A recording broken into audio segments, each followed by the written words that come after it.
សួស្តីបងប្អូនទាំងអស់គ្នាបាទអញ្ចឹងវីដេអូនេះខ្ញុំនឹងបង្ហាញបងប្អូនអំពីរបៀបនៃការទៅបង្កើត token ដើម្បីយកមកដាក់ក្នុងនេះបាទការបង្កើត token គឺយើងបង្កើតមកដើម្បីយកមក generate subtitle ដែលអាចបំបែកសំឡេងបានបើន័យថាយើងអាច generate subtitle ញែកសំឡេងចេញពីគ្នាដែលមានបាទសំឡេងប្រុសសំឡេងស្រីបាទសំឡេងផ្សេងទៀតអញ្ចឹងទៅដែលមានតួនិយាយប្រមាណគឺវាអាចបំបែកសំឡេងបានប៉ុណ្ណឹងបាទអញ្ចឹងមកករណីបងប្អូនបាទប្រើប្រាស់ tool គឺសម្រាប់តែ generate ត្រឹមតែមួយសំឡេងទេឧទាហរណ៍សំឡេងប្រុសសុទ្ធសំឡេងស្រីសុទ្ធអញ្ចឹងបងប្អូនអត់ចាំបាច់ទៅបង្កើត token យកមកដាក់ទេអញ្ចឹងចំពោះតែបងប្អូនយើងធ្វើការបាទត្រូវការបង្កើតសំឡេងតួអង្គឲ្យបានច្រើនតាមសាច់រឿងរបស់យើងដែលមានអានោះអូខេបងប្អូនគួរតែបង្កើតយកមកដាក់ព្រោះបើអត់ដាក់ទេគឺអត់អាចធ្វើការ generate បានទេអញ្ចឹងដើម្បីបង្កើត token បានបងប្អូនទៅបើក browser របស់បងប្អូនមកបាទខ្ញុំសូមបើក browser Chrome រួចបងប្អូនផាស link នេះចូលបាទផាស link មួយនេះចូលអញ្ចឹង link នេះខ្ញុំនឹងដាក់នៅក្នុង description របស់វីដេអូនេះផ្ទាល់តែម្ដងបងប្អូនអាចចុចបាទមើលនៅក្នុង description នេះបានបាទរបស់វីដេអូនេះបានបន្ទាប់ពីយើងបានផាស link ហើយបងប្អូនចុច enter មកនោះយើងនឹងចូលទៅដល់បាទ website បាទ Hatching Fest តែម្ដងរួចបងប្អូនធ្វើការ sign up account មួយបាទចុចកន្លែងនេះដើម្បី sign up បន្ទាប់មកបងប្អូនធ្វើការវាយបាទ email របស់យើងចូលបាទវាយអាសយដ្ឋាន email របស់យើងចូលមករួចបងប្អូនធ្វើការបង្កើតនៅលេខកូដសម្ងាត់ដើម្បី log in ជាមួយនឹងHatching Fest នេះអញ្ចឹងកន្លែងនេះគឺថាចេះឲ្យយើងអញ្ចឹងយើងអត់ប្រើ password របស់គេទេយើងត្រូវប្រើ password ខ្លួនឯងមកបាទថា choose your own រួចបងប្អូនវាយបញ្ចូលលេខកូដសម្ងាត់របស់ខ្លួនឯងដែលបងប្អូនចង់ដាក់អញ្ចឹងបងប្អូនដាក់អីក៏បានដែរប៉ុន្តែត្រូវតែគ្រប់លក្ខខណ្ឌរបស់គេបាទអញ្ចឹងលក្ខខណ្ឌរបស់គេគឺថាត្រូវតែមានបាទយ៉ាងតិចណាស់8តួអក្សរបាទទី2គឺត្រូវតែមានអក្សរធំតូចបាទឬក៏លេខបាទទី3បើសិនជាតិចជាង12តួអក្សរត្រូវតែមានបាទspecial បាទ special character ហ្នឹងបានន័យថាមាននិមិត្តសញ្ញាផ្កាយនិមិត្តសញ្ញាត្រង់ជ្រូកនិមិត្តសញ្ញាអីមួយបាទនៅក្នុងនេះបើសិនជាករណីដែលតិចជាង12 character អូខេអញ្ចឹងយើងចាប់ផ្ដើមបង្កើត password មក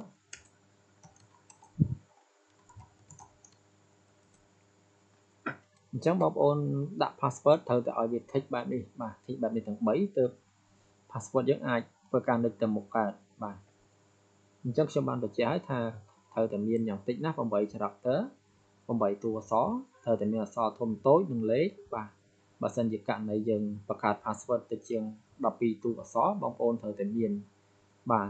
សញ្ញាadd សញ្ញាត្រង់ជ្រូកសញ្ញាផ្កាយអីចឹងទៅបាទត្រូវតែមានសញ្ញាទាំងអស់ហ្នឹងទើបអាចបង្កើតបាន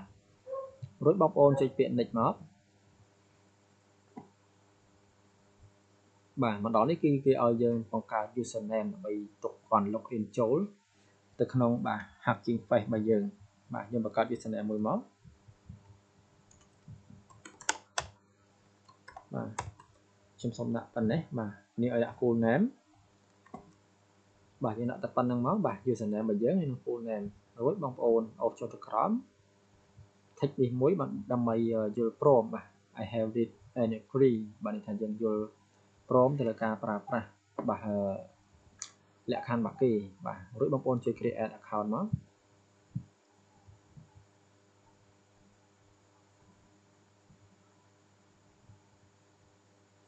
បាទមកដល់ចំណុចនេះគឺគេឲ្យយើងបាទ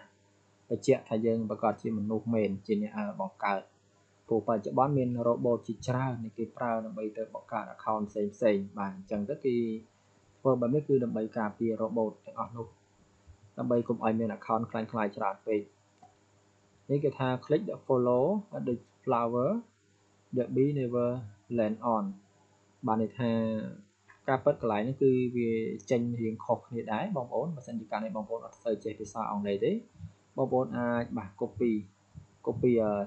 text ទាំងអស់នេះគឺយកទៅបកប្រែជាភាសាខ្មែរទៅអញ្ចឹងកន្លែងគេប្រាប់ខ្ញុំថាឲ្យចុចទៅលើផ្កាណាដែល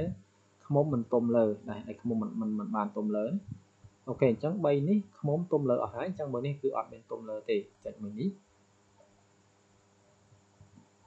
អញ្ចឹងគេឲ្យយើងចុចបញ្ជាក់មួយសារទៀតបាទផ្កាមួយណាដែលខ្មុំមិនបានទុំលើបាទអញ្ចឹង3នេះខ្មុំទុំលើមួយនេះអត់ទេអញ្ចឹងយើងចុចមួយនេះមកគឺត្រឹមត្រូវហើយ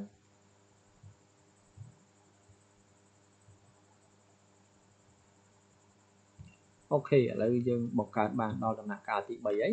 អញ្ចឹងដំណាក់កាលនេះគឺគេឲ្យយើងបញ្ជាក់បាទបញ្ជាក់ថា email ហ្នឹងគឺ email របស់យើងផ្ទាល់ដើម្បីកុំឲ្យមានការប្រើប្រាស់ខុសបាទឬក៏คล้ายទៅលើ Gmail អ្នកដទៃអញ្ចឹងយើងបើ Gmail យើងចុច reset មកវានឹងផ្ញើ email ទៅកាន់ Gmail យើងហើយអូខេបន្តមកបងប្អូនចុចបើក tab ថ្មីមករួចចុចកន្លែងនេះមកបើអត់មានទេបងប្អូនវាយនេះក៏បានដែរបាទ mail.com មក gmail.com មកបាទ3បែបនេះមកក៏បានដែររួចចុច enter នោះបងប្អូននឹងចូលទៅក្នុង Gmail របស់បងប្អូនតែម្ដងបាទអញ្ចឹងបងប្អូនមកដល់ក្នុង Gmail inbox របស់បងប្អូននឹងឃើញបាទ Hugging Face បាទនេះបងប្អូនចុចលើហ្នឹងមកនោះបងប្អូននឹងឃើញ Hugging Face send email របស់បងប្អូនរួចបងប្អូនចុចកន្លែងបាទaddress នេះមកដើម្បីបញ្ជាក់ថា email ហ្នឹងគឺជា email របស់យើងផ្ទាល់ចុចលើវាបាទនេះយើងដាក់ដូចថាខ្ញុំផ្ញើវា2ដងអញ្ចឹងវាចុចអាទី1និងអាទី1អញ្ចឹងខ្ញុំត្រូវចុចអាទី2អញ្ចឹងបើផ្ញើតែម្ដងទេវាមានអាហ្នឹងតែម្ដងទេបាទនេះទី2ដោយសារតែខ្ញុំច្រឡំដែរចុច resend វាបាទយើងចុចលើ link ហ្នឹងមកវានឹង confirm ឲ្យយើងហើយអូខេវានឹងចេញទម្រង់បែបនេះបាទ text បែបនេះបន្ទាប់ពីវា text បែបនេះបានន័យថាយើងបាន verify ទៅលើ account Gmail របស់យើងហើយបងប្អូនគ្រាន់តែចុចបន្តមកបាទ continue to Hugging Face ដើម្បីចូលទៅកាន់ការបង្កើត token បាទ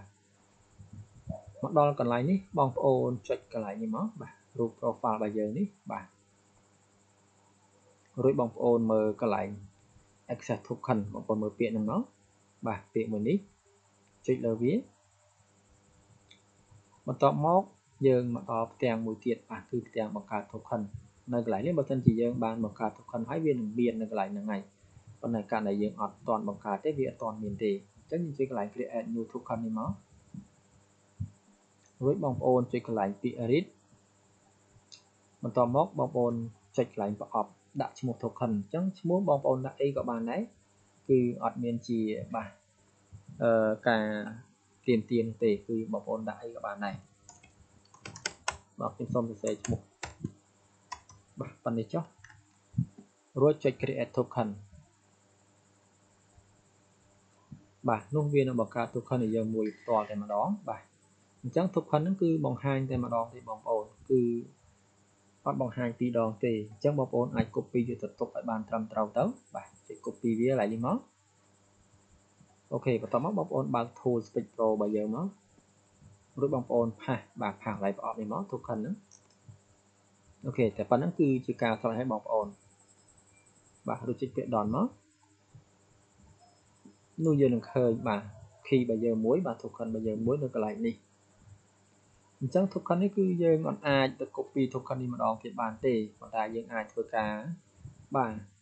generate វាម្ដងទៀតបានដោយយើងយក invalidate នេះហើយ and refresh បាទវានឹងបង្កើត token នៅលើ key តែម្ដងវានឹងបង្កើតលេខ token ថ្មី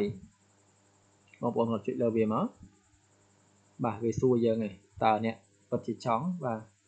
បង្កើត token ថ្មីដែរទេបាទអញ្ចឹង token ចាស់យើងនឹងអស់សុពលភាពតែម្ដងនៅពេលដែលយើងចុចអូខេវានឹងបង្ហាញ token ថ្មីបាទនេះ token ថ្មីអញ្ចឹងនៅពេលដែលយើងចុចបែបហ្នឹងហើយបងប្អូនត្រូវ copy អាថ្មីនេះយកទៅជំនួសអាចាស់វិញនេះជាករណីដែលបងប្អូនផ្លេច token ទេតែបងប្អូនត្រូវធ្វើបែបហ្នឹងប៉ុន្តែបងប្អូនអត់ផ្លេចទេគុំធ្វើបែបហ្នឹងឲ្យសោះបាទព្រោះតែធ្វើបែបហ្នឹងអា key ចាស់របស់យើងហ្នឹងវាខូចហើយអញ្ចឹងយើងត្រូវ copy ថ្មីយកមកដាក់ជំនួសអាចាស់វិញបាទអញ្ចឹងរបៀបនៃការបង្កើត token គឺបាទមានតែប៉ុណ្្នឹងទេអញ្ចឹងជាចុងក្រោយនៃវីដេអូនេះខ្ញុំបាទសូមអរគុណបាទសូមគោរពលា